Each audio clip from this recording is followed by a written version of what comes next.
¿Qué tal, hermanos?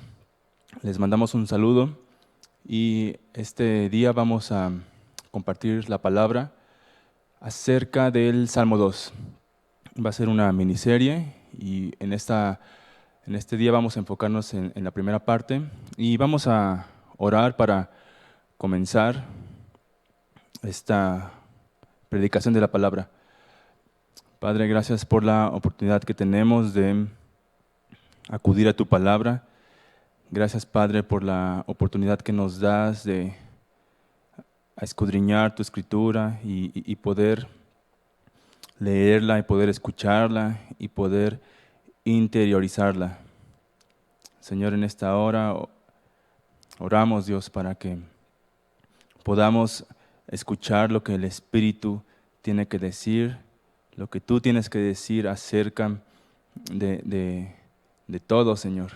El mundo tiene una opinión, nosotros podemos tener una opinión, pero tú queremos tu opinión, queremos tu corazón, queremos tu sentir. Ponemos este tiempo en tus manos, Señor, para que tu palabra corra, sea glorificada y Jesucristo sea puesto en primer lugar. Te amamos, Señor. Amén. Pues vamos a comenzar con esta miniserie. Vamos a tratar los asuntos relacionados con el Salmo 2. Así que vamos a Salmo 2, al versículo 1. Vamos a leerlo. Dice: ¿Por qué se amotinan las gentes y los pueblos piensan cosas vanas? Se levantarán los reyes de la tierra y príncipes consultarán unidos contra Jehová y contra su ungido, diciendo: rompamos sus ligaduras y echemos de nosotros sus cuerdas. El que mora en los cielos se reirá, el Señor se burlará de ellos, luego hablará a ellos en su furor y los turbará con su ira. Pero yo he puesto mi rey sobre Sión, mi santo monte. Yo publicaré el decreto. Jehová me ha dicho: mi hijo eres tú, yo te he engendrado hoy. Pídeme y te daré por herencia las naciones, y como posesión tuya los confines de la tierra. Los quebrantarás con vaso de hierro, con vara de hierro, como vasijas de alfarero los desmenuzarás. Ahora pues, oh reyes, sean prudentes, admitan amonestación, jueces de la tierra. Sirvan a Jehová con temor y alégrense con temblor. Honren al Hijo para que no se enoje y perezcan en el camino, pues se inflama de pronto su ira. Bienaventurados todos los que en Él confían. Este Salmo 2 es uno de los salmos mesiánicos porque nos habla acerca de Jesucristo, el ungido de Dios, aquel a quien Dios ha escogido, aquel a quien Dios ha ungido como rey para gobernar sobre las naciones.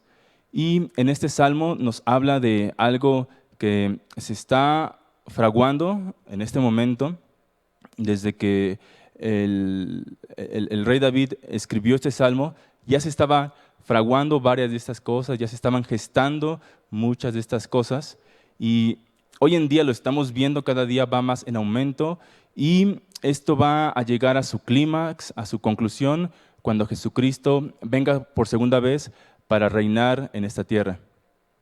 Así que este Salmo 2 es súper interesante porque nos habla de 4 aspectos, o hay 4 actores en esta pequeña, en esta, por así decirlo, obra, o en este pasaje.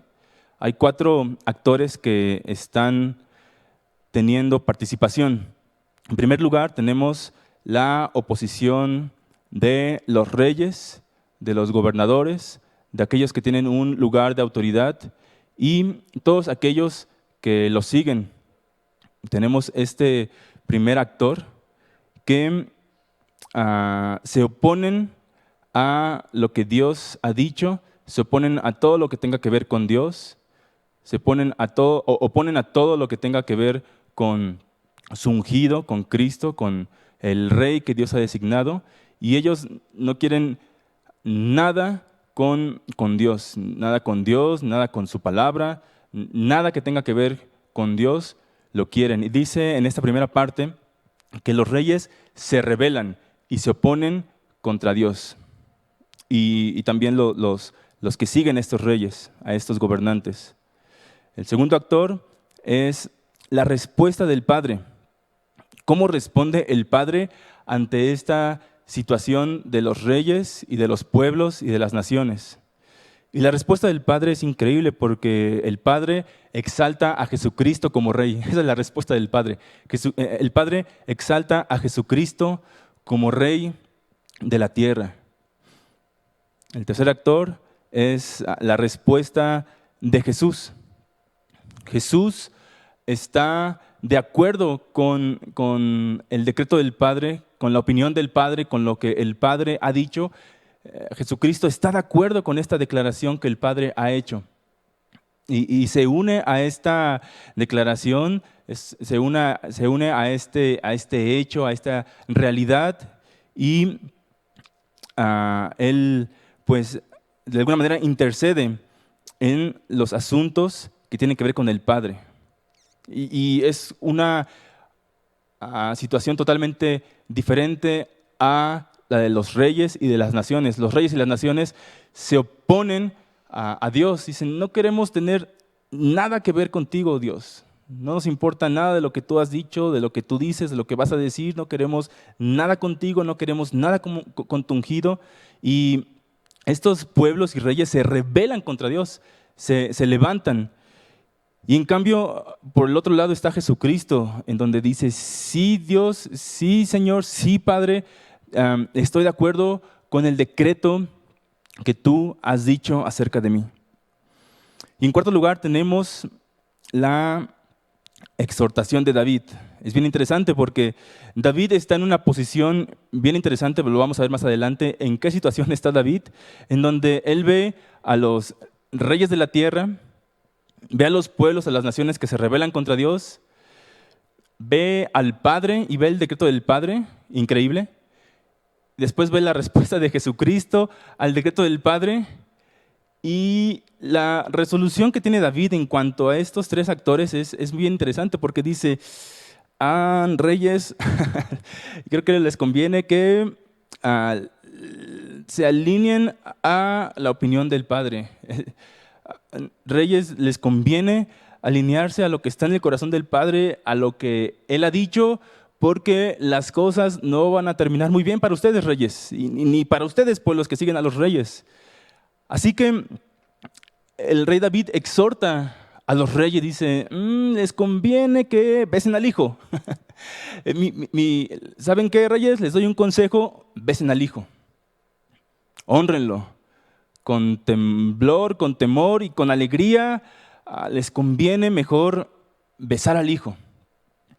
Y tenemos estos cuatro actores. Tenemos la oposición de los reyes, la respuesta del Padre, la respuesta de Jesús y la exhortación que hace David cuando ve lo que está ocurriendo en esta escena. Y es bien interesante la posición que tiene David para poder observar esto, porque David está en una situación privilegiada para poder dar este consejo a los reyes. David no está con los reyes de la tierra ni con los que están con los que siguen a estos reyes de la tierra. Él está en una posición privilegiada en donde él puede ver lo que está ocurriendo realmente. Así que David profetizó que los líderes mundiales se opondrían al liderazgo de Jesús, se opondrían al Padre, al decreto del Padre, y también se opondrían al liderazgo de Jesús.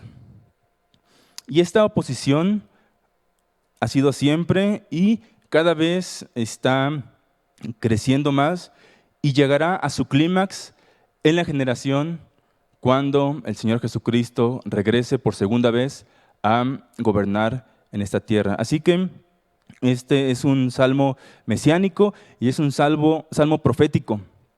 ¿Qué relevancia tiene este Salmo 2 para nuestros días? Pues tiene toda la relevancia.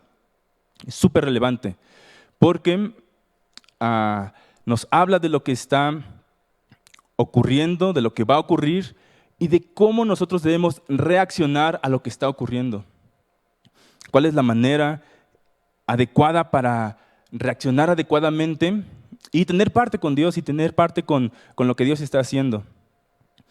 Así que David profetiza acerca de lo que va a ocurrir y en ese sentido es bien importante tomarlo en estos días porque, como hemos visto en las enseñanzas, en las epístolas de Pedro, la palabra profética es parte de la provisión divina que Dios nos ha dado para que nosotros la disfrutemos, para que Dios se forje en nosotros, para ser transformados. Es parte de nuestra herencia, es parte de lo que Dios nos ha dado como nuestra provisión. Así que, mis hermanos, en este tiempo extraño, en este tiempo difícil, hay una provisión divina por parte de Dios. Y parte de la provisión divina que Dios nos ha dado es la palabra profética. Así que en esta hora es un tiempo excelente, un tiempo impresionante para ir a la palabra profética, escudriñarla, leerla, orarla, hablarla con otros hermanos, predicarla y echarnos en un clavado en toda la profecía, en todos los libros proféticos, en todos los profetas. Y David, aparte de rey, él era un profeta.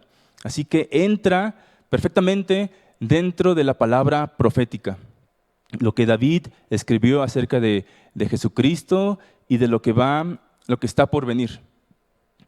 Y esto, mis hermanos, es parte de nuestra herencia, parte de lo que Dios ha provisto para nosotros a fin de que nosotros pues tengamos luz y podamos caminar en este tiempo de oscuridad con miras al regreso de Jesucristo, cuando Él va a resplandecer igual como en la transfiguración. Él resplandecerá nuevamente y lo veremos y seremos transformados a su misma imagen y podremos estar con Jesucristo. Pero es necesario que mientras llegue ese tiempo, acudamos a la palabra profética que Dios nos ha dejado como nuestra provisión, a fin de que podamos tener una lumbrera que nos alumbre y que nos permita caminar en este tiempo de oscuridad. Así que vamos a considerar la primera parte. Hoy vamos a enfocarnos en esta primera parte. Vamos al versículo 1 de Salmo 2. Dice: ¿por qué se amotinan las gentes y los pueblos piensan cosas vanas? Es una pregunta que se está haciendo David. Y aquí tiene los signos de interrogación. Y sería interesante ver la manera en cómo David lo estaba expresando. No es una pregunta de examen, no es una pregunta para contestarla como en un curso, en una clase, sino es una pregunta que David dice: ¿cómo es posible, reyes, que se empeñen, se amotinen? ¿Cómo es posible personas, naciones, pueblos? ¿Cómo es posible que se reúnan y se rebelen contra Dios? Es casi como una pregunta retórica que a David lo sorprende. Ciertamente a David lo sorprende. Porque nuevamente él tiene la visión del Padre, tiene la visión de la respuesta del Hijo y tiene esta visión de los reyes de la tierra. Y se está preguntando por qué se amotinan las gentes y por qué los pueblos piensan cosas vanas. Así que en esta primera parte que vamos a tocar este día, tenemos esta palabra que dice amotinan. Y este verbo está en presente, lo tradujeron en presente y nos habla de algo que está aconteciendo. Aconteció en el tiempo de David. Posiblemente él le tocó ver naciones extranjeras que estaban en contra de Dios y se estaban amotinando y estaban tramando algo en contra de Dios y posiblemente en contra del mismo rey David. Pero también como es un salmo profético, también está hablando de lo que está por venir. Y de hecho, los apóstoles tomaron estos versículos para ellos mismos. Vamos a verlo más adelante. Los apóstoles tomaron estos versículos para ellos mismos como un cumplimiento parcial de lo que está por venir. Así que los reyes y las naciones se amotinaron en los tiempos de David, se han estado amotinando, se amotinaron también en los tiempos de los apóstoles y se amotinarán en nuestro tiempo, se están amotinando, lo estamos viendo. Estamos viendo cómo las personas, los pueblos, las naciones, los líderes, los gobernantes, los que están en posición de autoridad y de liderazgo, se están amotinando, se están poniendo de acuerdo para estar en contra de Dios, para estar en contra de lo que Dios dijo. Dios dijo, en su plan perfecto, increíble y hermoso, Él diseñó que hubiera un hombre, que hubiera una mujer, y que se separaran de su padre, de su madre, y procrearan y fructificaran y gobernaran la tierra. Ese es el plan increíble, precioso de Dios. Pero estamos viendo en nuestros días que los que están en posición de autoridad y de liderazgo dicen, no Dios, te equivocaste en ese plan no nos gusta, ese plan es anticuado, ese plan es aburrido. Ese plan no nos conviene, no nos llena, no está en nuestra agenda, no es parte de lo que a nosotros nos satisface. ¿Qué te parece, Dios? Sí, mejor tenemos un hombre y otro hombre, una mujer y una mujer. ¿Qué te parece, Dios, si hacemos... no es que te parece, más bien a nosotros, Dios, no queremos tu plan y nos gusta este plan. Queremos un hombre con un hombre, una mujer con una mujer y todas las 1000 variantes que hay. Y ese es nuestro plan. Eso es lo que nosotros queremos. Eso nos satisface. En este plan hay más libertad, hay más progreso. Estamos pensando de una manera más actual, más con nuestros tiempos. Así que Dios, no queremos tu agenda, no queremos tus palabras, no queremos lo que tú piensas, queremos lo que nosotros queremos. Es lo que está ocurriendo en estos momentos. Y esto va a ir en aumento conforme va pasando el tiempo. Así que esta palabra profética es bien interesante.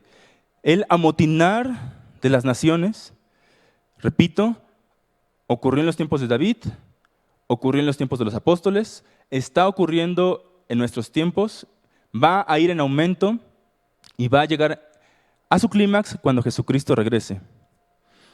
La palabra amotinar tiene la connotación de reunirse en rebelión, reunirse con violencia, con enojo incontrolable, contra el orden. Así que esto quiere decir la palabra amotinar, reunirse en rebelión, con violencia, con enojo incontrolable, contra el orden establecido. También tiene que ver con sublevarse, tiene que ver también con un enfrentamiento usando la fuerza o las armas. Así que esta palabra amotinar no es una palabra cualquiera, no es una palabra suave, es una palabra que implica mucho, implica violencia, implica enojo, implica rebelión, implica fuerza, implica armas. Es una palabra muy, muy tremenda. Lo que están haciendo las naciones no es cualquier cosa. ¿Por qué se amotinan las gentes? Dice aquí en la Reina Valera, pero también por el contexto también puede usarse como las naciones. ¿Por qué se amotinan las naciones? ¿Por qué se reúnen las naciones en rebelión? ¿Por qué las naciones tienen violencia en esta reunión? ¿Por qué las naciones están enojadas? ¿Por qué las naciones se sublevan a al orden, a la autoridad que Dios ha establecido. Porque estas naciones tienen un enojo incontrolable. ¿Por qué estas naciones se enfrentan usando la fuerza o las armas contra Dios? David dice, no es posible que las naciones se estén amotinando en contra de Dios. No es posible que las naciones se estén sublevando en contra de Dios. ¿Cómo es posible? Es algo que David le sorprende muchísimo, que las naciones tengan esta actitud en contra de Dios. Esta rebelión es una rebelión que nos compete a nosotros porque si nosotros somos cristianos, si nosotros amamos a Dios, si amamos la palabra de Dios, si amamos a Jesucristo, esta rebelión nos incluye a nosotros.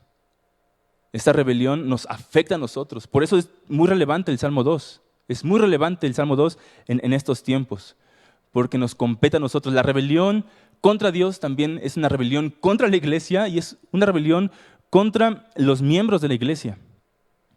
Así que es actual el Salmo 2, es muy, muy actual el Salmo 2.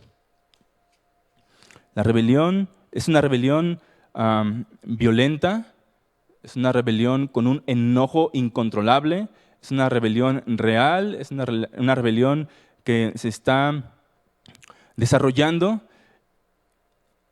Y nosotros necesitamos tener la posición que Dios quiere que tengamos en cuanto a esa situación. ¿Cuál es la posición que Dios quiere que tengamos? Vamos a también agarrar nuestras armas y vamos a enfrentarnos contra esta rebelión también con nuestras propias armas. Vamos a salir a las calles a protestar y a hacer marchas y vamos a contestar como las naciones hablan y como ellas contestan. Vamos a pagar de la misma manera. ¿Cuál es la reacción que la iglesia debe tener frente a esta rebelión real? Es una rebelión real en contra del Señor, en contra de su ungido, en contra de la palabra de Dios. Por eso nos compete a nosotros. Y es necesario, mis hermanos, que nosotros tomemos partido ahora. Hoy es el momento idóneo para tomar partido. Vamos a tomar parte de las naciones, porque aquí, esto, mis hermanos, es un movimiento mundial, es un movimiento global. México está incluido, nuestra nación está incluida en esta rebelión contra Dios. Es una rebelión de las naciones, incluye a todas las naciones rebelándose contra Dios. Y es importante y es necesario que nosotros tomemos posición desde ahora.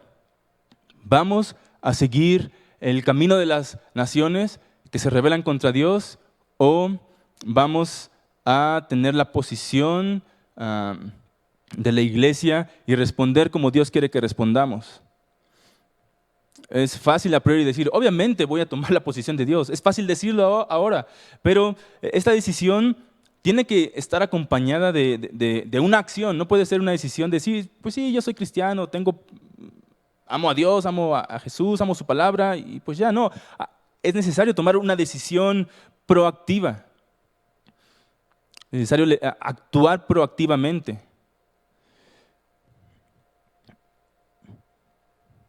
Pedro en una ocasión dijo, Señor, te voy a seguir a donde quiera, mi vida voy a poner por ti. Y al siguiente momento negó al Señor Jesús. Así que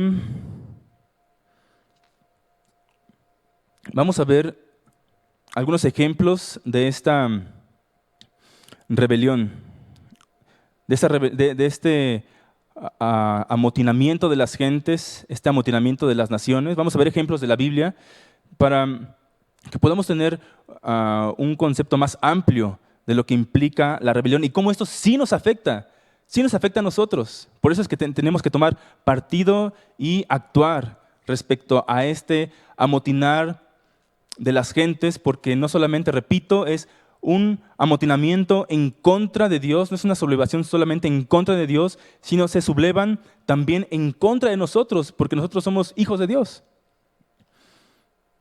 Y de hecho, este sublevar en contra de Dios va directamente hacia nosotros. Así que, hermanos, acompáñenme por favor a Hechos 4 para ver un ejemplo de cómo este amotinamiento afectaba a los apóstoles. Y ellos tuvieron una respuesta. Vamos al capítulo 4 de Hechos, al versículo 1. Dice: hablando ellos al pueblo, vinieron sobre ellos los sacerdotes con el jefe de la guardia del templo y los saduceos, resentidos de que enseñaran al pueblo y anunciaran en Jesús la resurrección de entre los muertos. Les echaron mano y los pusieron en la cárcel hasta el día siguiente. En el capítulo 3, Pedro junto con Juan habían sanado a un cojo, habían hecho un milagro. Ellos acababan de ver la resurrección de Jesucristo, estaban predicando acerca de la resurrección de Jesucristo, de la resurrección de entre los muertos, estaban hablando de Jesús, estaban diciendo: vimos a Jesús, vimos al Mesías. Jesucristo es súper real. Estuvimos con nosotros, estuvimos con Él, comimos con Él, Él estuvo con nosotros. Y los apóstoles hablaban de lo que habían visto, de lo que habían palpado, de la comunión que habían tenido con Jesucristo, el Mesías. Ellos habían convivido con Él y vieron cosas impresionantes, vieron la transfiguración, vieron cuando Jesucristo murió, cuando resucitó, y entonces ellos estaban en un estado impresionante después de haber visto a Jesucristo. No podían dejar de hablar acerca de lo que habían visto. Y dicen: no podemos parar. Vimos al Señor Jesucristo, lo vimos. Y predicaban que de la resurrección de Jesucristo, predicaban que Jesucristo iba a venir por segunda vez y que Él iba a resucitar a las personas, y los apóstoles traían poder. En el capítulo 3, sanaron a un cojo, a un mendigo, y esto pues no les agradó a los líderes religiosos. Aquí en el versículo dice que estaban resentidos, tenían envidia, tenían celos, estaban pues afectados porque estaban perdiendo popularidad. Así que en el versículo 3 dice: y les echaron mano y los pusieron en la cárcel hasta el día siguiente, porque era ya tarde. Pero muchos de los que habían oído la palabra creyeron, y el número de los varones era como 5,000. Aconteció al día siguiente que se reunieron en Jerusalén los gobernantes, los ancianos y los escribas, y el sumo sacerdote Anás y Caifás y Juan y Alejandro, y todos los que eran de la familia de los sumos sacerdotes. Y poniéndoles en medio, les preguntaron: ¿con qué potestad o en qué nombre han hecho ustedes esto? Entonces Pedro, lleno del Espíritu Santo, les dijo: gobernantes del pueblo y ancianos de Israel. Fíjense, mis hermanos, aquí está el amotinar de las naciones en una escala pequeña. Repito, esto está aumentando a una escala global. Aquí tenemos a los gobernantes del pueblo y los ancianos que se estaban amotinando en contra de Dios, en contra de su ungido, en contra de la palabra, en contra de su iglesia. Y en este caso les estaba afectando directamente a los apóstoles. Versículo 9 dice: puesto que hoy se nos interroga acerca del beneficio hecho a un hombre enfermo, de qué manera éste haya sido sanado, sea notorio a todos ustedes y a todo el pueblo de Israel que en el nombre de Jesucristo de Nazaret, a quien ustedes crucificaron y a quien Dios resucitó de los muertos, por él este hombre está en su presencia sano. Este Jesús es la piedra reprobada por ustedes, los edificadores, la cual ha venido a ser cabeza del ángulo. Y en ningún otro hay salvación, porque no hay otro nombre bajo el cielo dado a los hombres en que podamos ser salvos. Entonces, viendo el denuedo de Pedro y de Juan, y sabiendo que eran hombres sin letras y del vulgo, se maravillaban y les reconocían que habían estado con Jesús. Y viendo al hombre que había sido sanado, que estaba en pie con ellos, no podían decir nada en contra. Entonces les ordenaron que salieran del concilio y conferenciaban entre sí, diciendo: ¿qué haremos con estos hombres? Porque de cierto, señal manifiesta ha sido hecha por ellos, notoria a todos los que moran en Jerusalén, y no lo podemos negar.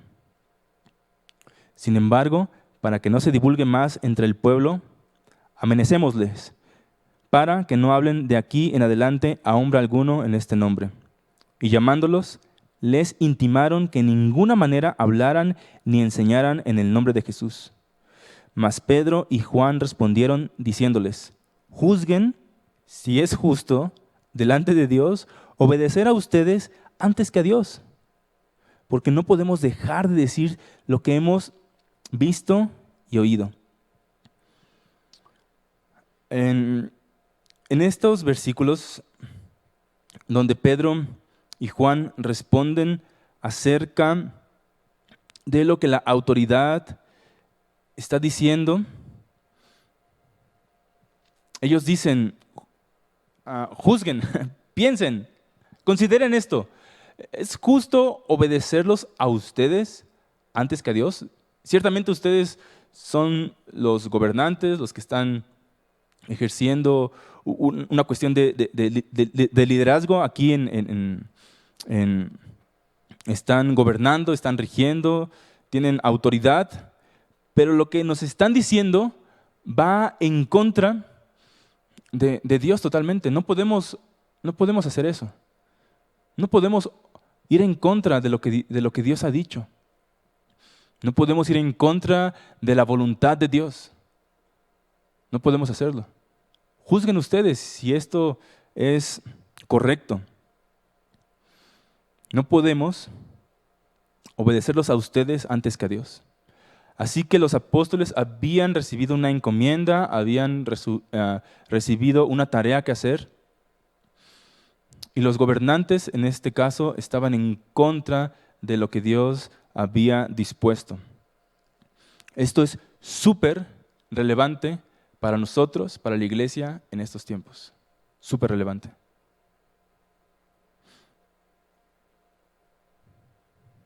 Así que en el versículo 21 dice: ellos entonces les amenazaron y les soltaron, no hallando ningún modo de castigarlos por causa del pueblo, porque todos glorificaban a Dios por lo que se había hecho, ya que el hombre en quien se había hecho este milagro de sanidad tenía más de 40 años. Y puestos en libertad, vinieron a los suyos y contaron todo lo que los principales sacerdotes y los ancianos les habían dicho. Y ellos, habiéndolo oído, alzaron unánimes la voz a Dios y dijeron: soberano Señor, tú eres el Dios que hiciste el cielo y la tierra, el mar y todo lo que en ellos hay. Y que por boca de David tu siervo dijiste: ¿por qué se amotinan las gentes y los pueblos piensan cosas vanas? Se reunieron los reyes de la tierra y los príncipes se juntaron en uno contra el Señor y contra su Cristo. Porque verdaderamente se unieron en esta ciudad contra tu santo Hijo Jesús, a quien ungiste, Herodes y Poncio Pilato, con los gentiles y el pueblo de Israel, para hacer cuanto tu mano y tu consejo habían antes determinado que sucediera. Y ahora, Señor, mira sus amenazas y concede a tus siervos que con todo denuedo hablen tu palabra. Qué imagen tan tremenda. Recapitulando, los apóstoles estaban predicando acerca de Jesucristo, de la resurrección de los muertos. Los líderes se enojan, aquí hay mucho enojo, aquí usa la palabra, estaban resentidos, pero estaban también enojados por lo que estaba ocurriendo. Tenían celos, tenían envidia, tenían muchos sentimientos negativos en contra de lo que estaba ocurriendo. Así que toman a los apóstoles, los apresan, los amenazan, les dicen: no hablen más en este nombre. Ya no prediquen más acerca de Jesucristo. Los apóstoles dicen, no podemos hacer eso. No podemos obedecerlos a ustedes antes que a Dios. Van con la iglesia y la respuesta de la iglesia, mis hermanos, es increíble. La respuesta de la iglesia es orar, responder en alabanza a Dios porque se estaba cumpliendo la palabra delante de ellos. Se estaba cumpliendo el amotinar de las naciones en contra de su ungido. Y al perseguir a la iglesia, estaban persiguiendo al Señor Jesucristo, como le ocurrió también a Pablo. Esa persecución en contra de la iglesia era una persecución en contra de Jesucristo. Esta rebelión en contra de los apóstoles era una rebelión contra Jesucristo y contra Dios.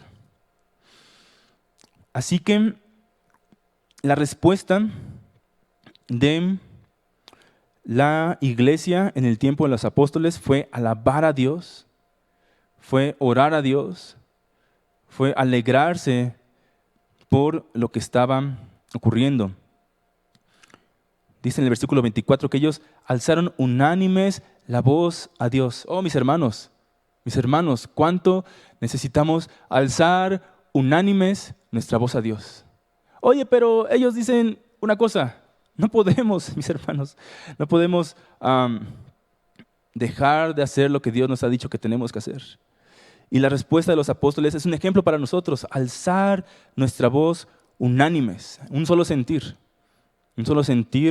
a Dios. Y por la gracia de Dios, Dios nos ha permitido hacer esto en esta pequeña iglesia local, estar de acuerdo con lo que Dios ha dicho, en este caso con lo que Dios ha dicho respecto a las epístolas de Pedro, en su revelación de las epístolas de Pedro.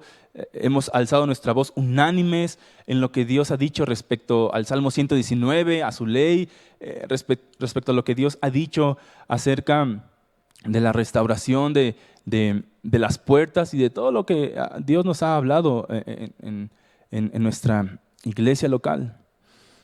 Por la gracia de Dios hemos alzado unánimes nuestra voz a Dios.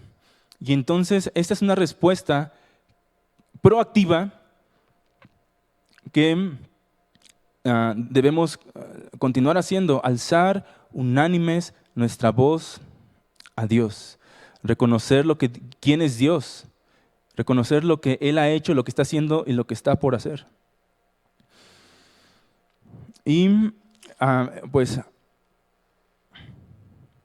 estos apóstoles, después de tener un tiempo de oración, de alabanza a Dios, fueron empoderados para continuar predicando la palabra. Es un cuadro muy increíble. Dice el versículo 29, y ahora, Señor, mira sus amenazas y concede a tus siervos que con todo denuedo hablen tu palabra, mientras extiendes tu mano para que se hagan sanidades y señales y prodigios mediante el nombre de tu santo Hijo Jesús. Cuando hubieron orado, el lugar en el que estaban congregados tembló y todos fueron llenos del Espíritu Santo y hablaban con denuedo la palabra de Dios. Así que el amotinar de Salmo 2, que se escribió pues algunos 700 años antes de los apóstoles, más o menos, con muchos cientos de años antes de los apóstoles, se escribió el Salmo 2. Así que los apóstoles no estaban indiferentes a la palabra profética. No eran indiferentes, la conocían, la citaron, la tomaron para ellos, la oraron y la oraron y alzaron unánimes la voz a Dios. Alzaron unánimes la voz a Dios, a pesar de todo lo que estaba ocurriendo alrededor. Había persecución, había amenazas, no le estaban pasando bien los apóstoles, pero eso no importaba. Importaba lo que Dios había dicho. Así que ellos alzaron unánimes su voz a Dios, un solo sentir, de un solo mismo pensar, una forma de hablar, una forma de orar, estaban unidos. Y esta era la iglesia de los apóstoles. Vamos a leer rápidamente algunos otros ejemplos de este amotinar, porque a veces podríamos pensar, ¿por qué se amotinan las personas y por qué se amotinan las reyes? Podríamos pensar en algo lejano que no nos afecta a nosotros. Pero aquí estamos viendo algunos ejemplos de cómo sí afectaron directamente a los hijos de Dios, a los primeros apóstoles cristianos, y cómo es una manera en cómo nos está afectando a nosotros y va a incrementarse este afectar conforme pasa el tiempo. Así que tenemos un ejemplo en Hechos 16, 22.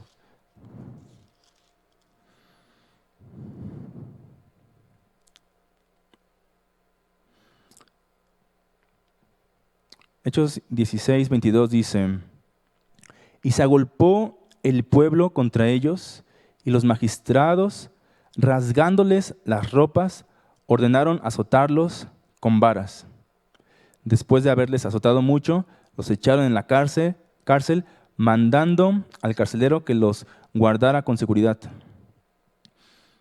Aquí está parte de esta rebelión.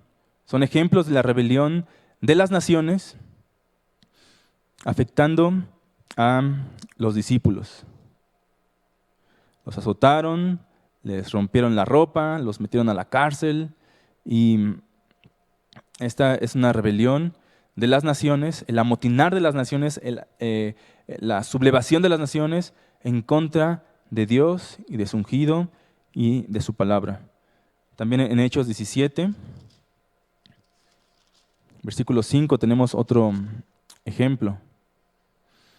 Dice: entonces los judíos que no creían, teniendo celos, tomaron consigo a algunos ociosos, hombres malos, y juntando una turba, alborotaron la ciudad y, asaltando la casa de Jasón, procuraban sacarlos al pueblo. Aquí los líderes incitan a las personas y juntan una turba, juntan un grupo de gente para atacar a los discípulos. Vamos a Hechos 19, 28.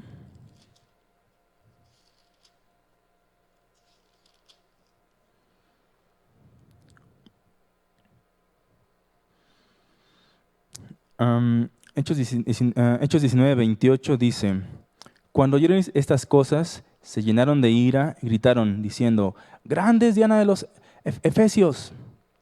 Y la ciudad se llenó de confusión, y a una se lanzaron al teatro, arrebatando a Gayo y a Aristarco, macedonios, compañeros de Pablo.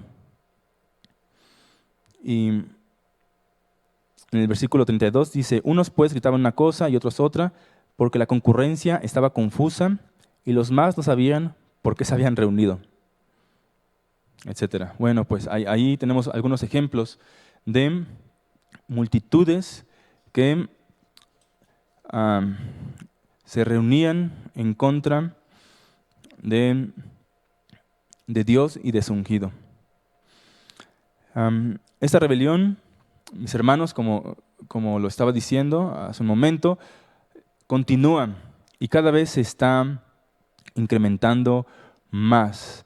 Lo podemos ver ahora en el tipo de leyes que se están levantando, en el tipo de prohibiciones, en el tipo de restricciones, en lo que se está haciendo en contra de Dios y de su ungido.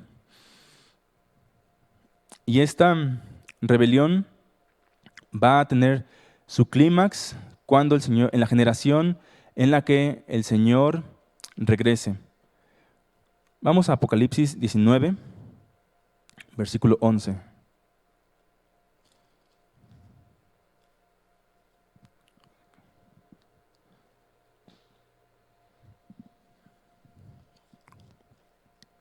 En Apocalipsis 19 vamos a ver el clímax de esta rebelión, de este amotinar. Apocalipsis 19 es uno de los pasajes más gloriosos que existen, en donde habla de el regreso de Jesucristo y la respuesta de Jesucristo a este amotinar.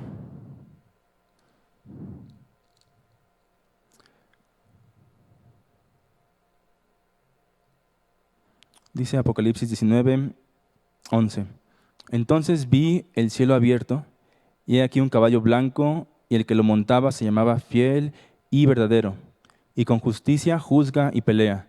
Sus ojos eran como llama de fuego, y había en su cabeza muchas diademas, y tenía un nombre escrito que ninguno conocía sino él mismo. Estaba vestido de una ropa teñida en sangre, y su nombre es el Verbo de Dios. Y los ejércitos celestiales, vestidos de lino finísimo, blanco y limpio, le seguían en caballos blancos. De su boca sale una espada aguda para herir con ella a las naciones, y él las regirá con vara de hierro.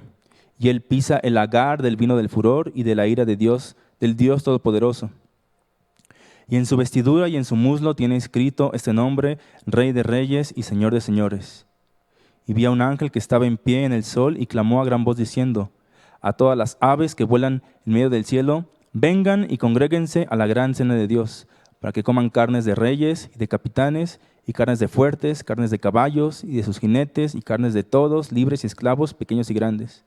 Y vi a la bestia, a los reyes de la tierra y a sus ejércitos reunidos para guerrear contra el que montaba el caballo y contra su ejército.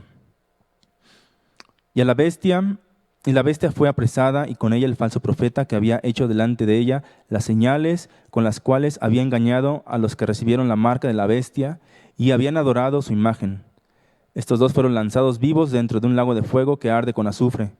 Y los demás fueron muertos con la espada que salía de su boca del que montaba el caballo, y todas las aves se saciaron de las carnes de ellos. Aquí tenemos el clímax, mis hermanos, de la rebelión de las naciones, de la rebelión de los reyes y de todos los que siguen el liderazgo del anticristo en contra de Dios y de su ungido.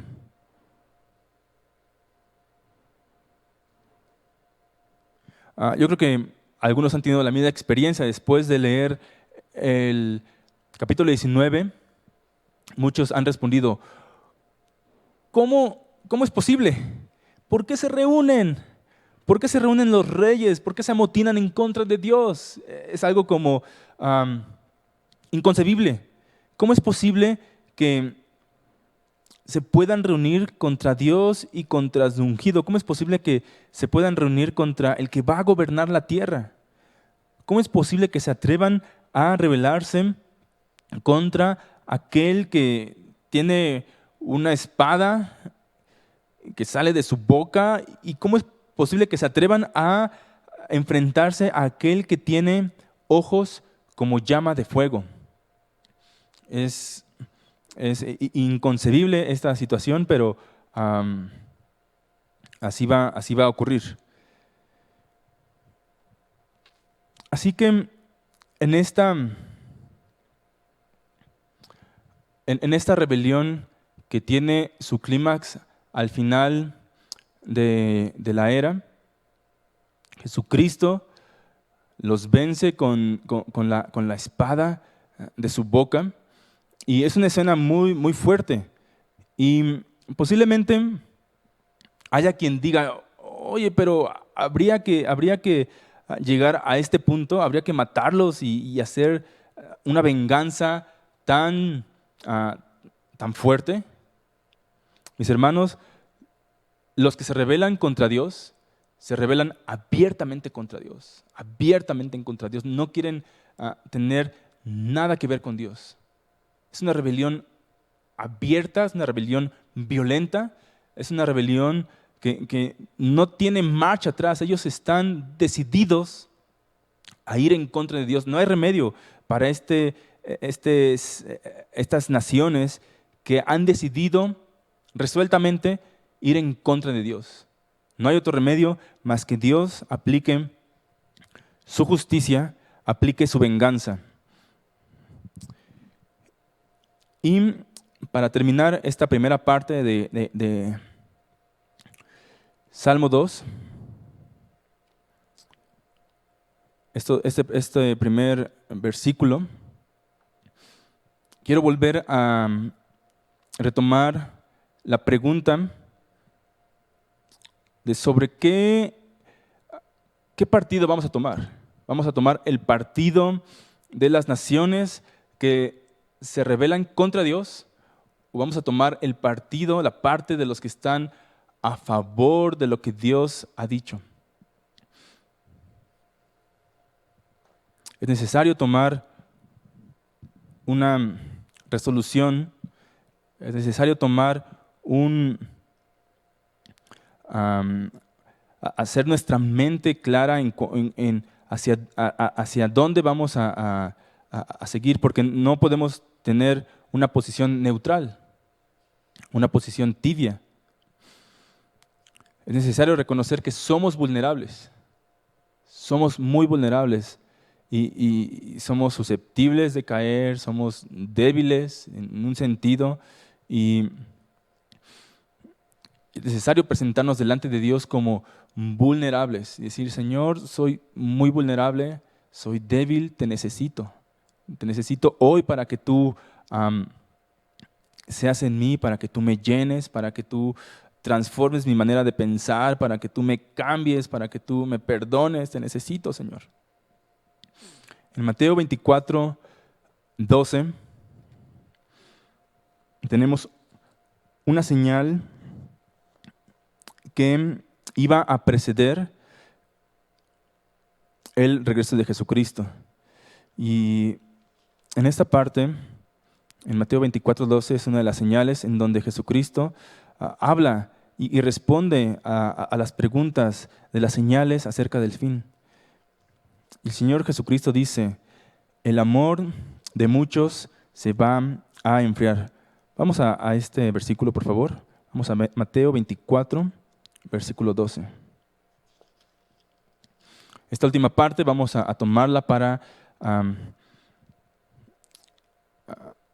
evaluar cuál es la reacción apropiada que debemos tener respecto a la rebelión. Mateo 24, 12 dice, y por haberse multiplicado la maldad, el amor de muchos se enfriará. Estamos viendo, mis hermanos, que a nuestro alrededor y en todos lados que la maldad se está multiplicando cada vez de una manera más acelerada. Siempre ha habido maldad, pero la maldad se está multiplicando de una manera acelerada. Y es una de las causas que dice, en donde dice que causará, es una de las razones que provocarán que el amor se enfríe. Y por haberse multiplicado la maldad, el amor de muchos se enfriará. ¿Somos susceptibles a que nuestro amor se enfríe? Absolutamente, absolutamente. No podemos decir, ya lo hice, ya lo logré, ya tengo mi pase para reinar con Cristo. No, claro que no.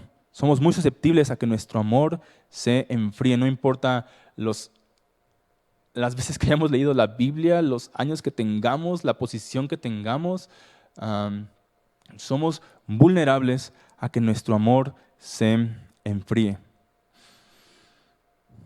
En 1 Timoteo 4:1 también se habla acerca de la gran apostasía, cuando muchos que recibieron la verdad, que conocieron acerca de Jesucristo, van a volver atrás.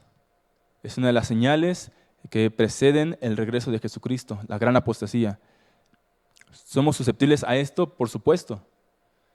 Se nos dice que debemos de cuidar nuestra salvación con mucho temblor y con temblor. Así que no queremos que nuestro amor se enfríe y no queremos volver atrás. Ahí está la gran necesidad de la dependencia diaria de Dios y de ir a Dios y decir, Señor, no sé nada, no soy nada, no tengo nada, te necesito, lléname, lléname, Señor, sé en mí, sálvame. ¿Cuánto necesitamos invocar el nombre de Jesucristo una y otra vez para ser salvos, principalmente de nosotros mismos? Así que, debido a esta vulnerabilidad, necesitamos avivar el amor de Dios en nosotros, avivar el amor de Dios en nosotros, avivar el fuego del amor de Dios, avivar la pasión de Dios en nosotros, avivar la definición de amor en nosotros, la misericordia, el perdón, la compasión. Cuando estemos delante del Señor Jesucristo, vamos a poder sorprenderlo con nuestro conocimiento bíblico, con nuestra doctrina, con nuestros logros. ¿Qué tipo de conversación vamos a tener cuando estemos frente a frente con Jesucristo, aquel hombre que todo lo sabe acerca de nosotros? ¿Cuál es la conversación que vamos a tener con Él? ¿Vamos a poder sorprenderlo con nuestra revelación bíblica o con nuestro conocimiento o con nuestra erudición? ¿Qué tipo de lenguaje vamos a poder tener con el Señor Jesucristo? ¿Qué tipo de conversación vamos a tener con este hombre impresionante? Si algo se caracterizó al Señor Jesucristo fue por amar hasta el final. Una de sus características más impresionantes fue el amor y la misericordia que Él mostraba para con todos. Él amó a sus discípulos hasta el final. Eso es impresionante. Que Él amó hasta el final, a pesar de haber sido traicionado, a pesar de haber sido abandonado, a pesar de haber sido pues, odiado por las personas. Él en la cruz estaba diciendo, Padre, perdónalos, porque no saben lo que hacen. Estaba intercediendo a favor de las personas. Seguramente, y es impresionante lo que el Señor Jesucristo hizo hasta el final, la demostración de amor increíble. Así que cuando estemos delante del Señor Jesucristo, difícilmente vamos a poder sorprenderlo con nuestros logros y con nuestro conocimiento. Pero qué conversaciones tan increíbles vamos a tener acerca del amor que permitimos que se gestara en nosotros y pudimos compartir con las otras personas. Qué increíble conversación va a ser esa, mis hermanos. Cuando podamos hablar acerca del Señor Jesucristo, cuando Él en nosotros pudimos trabajar juntos en mostrar amor y compasión a las personas. Es muy tremendo esto. El poder tener esta conversación con el Señor Jesús acerca de cómo nosotros pudimos con su amor amarlo de vuelta, amar a Dios, cómo nosotros pudimos tener una vida en devoción hacia Él y una vida de amor hacia los hermanos primeramente y hacia todo el mundo, y hacia la gente.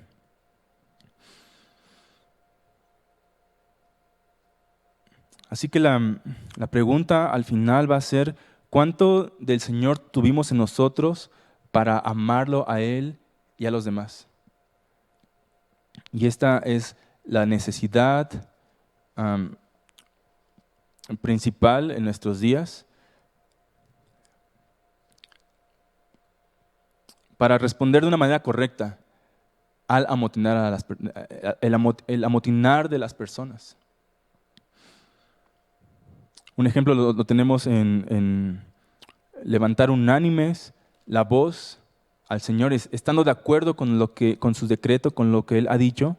Y otra manera la tenemos al responder en amor, al cultivar el amor, al llenarnos de el amor de Dios, todo lo espera, todo lo soporta, todo lo sufre. Vamos a leerlo para terminar. Vamos a 1 Corintios 13.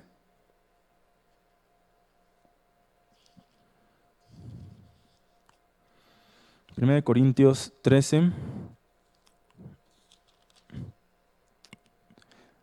el versículo 4.